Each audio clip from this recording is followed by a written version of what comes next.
দাঁত তুললে চোখের ক্ষতি হয়, দাঁত তুললে স্মরণ শক্তি কমে যায়, দাঁত তুললে শরীর দুর্বল হয়ে যায়, দাঁত তুললে চোখের পাওয়ার কমে যায়। আসলে কতটুকু সত্য এগুলো? চলুন আজকের এই ভিডিওতে আমরা এই ব্যাপারে আলোচনা করি। হ্যালো এভরিওয়ান, আশা করি সবাই ভালো আছেন। আমাদের সমাজে একটি প্রচলিত ধারণা রয়েছে যে দাঁত তুললে নাকি চোখের ক্ষতি হয়, দাঁত তুললে নাকি শরীর দুর্বল হয়ে যায়, দাঁত তুললে নাকি চোখের পাওয়ার কমে যায়। এই কথাগুলি আসলে ভিত্তিহীন এবং এই ঘটনাগুলোর পিছনে কোনো বৈজ্ঞানিক কারণ নেই। দাঁত এবং চোখ দুটোই শরীরের আলাদা আলাদা অঙ্গ। যদিও কাছাকাছি অবস্থানের কারণে হয়তো লোকজন এরকম ধারণা করে থাকেন। অ্যানাটমিক্যালি যদি আমরা দেখি, চোখের নার্ভ সাপ্লাই ও ব্লাড সাপ্লাই এবং দাঁতের নার্ভ সাপ্লাই ও ব্লাড সাপ্লাই সম্পূর্ণভাবে আলাদা।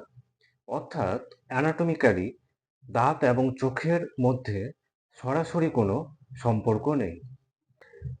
বরং অনেক সময় আপনি যদি খারাপ দাঁত রেখে দেন, বিশেষ করে উপরের দাঁতগুলি, এবং সেই খারাপ দাঁতে ইনফেকশন হয়ে যদি গোড়ায় পুঁজ জমে বা মুখ ফুলে যায়, তাহলে সেই ইনফেকশনের কারণে আপনার চোখ এবং সাইনাসের সমস্যা হতে পারে।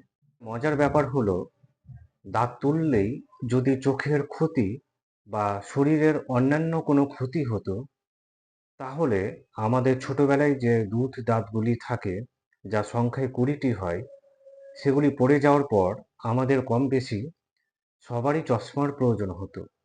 কিন্তু বাস্তবে কি তা হয়? একদমই না। তাই দাঁত তুললে চোখের ক্ষতি হয় বা শরীরের অন্যান্য কোনো ক্ষতি হয়, এই ধারণাগুলি একেবারে বিভ্রান্তিকর এবং অমূলক। এগুলির কোনো বৈজ্ঞানিক ভিত্তি নেই। তাই দাঁত খারাপ হলে চিন্তা না করে ট্রিটমেন্টের জন্য অবশ্যই কোনো রেজিস্টার্ড ডেন্টিস্টের সাথে কনসাল্ট করুন। ভিডিওটি ভালো লেগে থাকলে অবশ্যই লাইক, কমেন্ট এবং শেয়ার করবেন। এরকম আরও ইনফরমেশন জানার জন্য আমাদের ফলো করুন। ধন্যবাদ।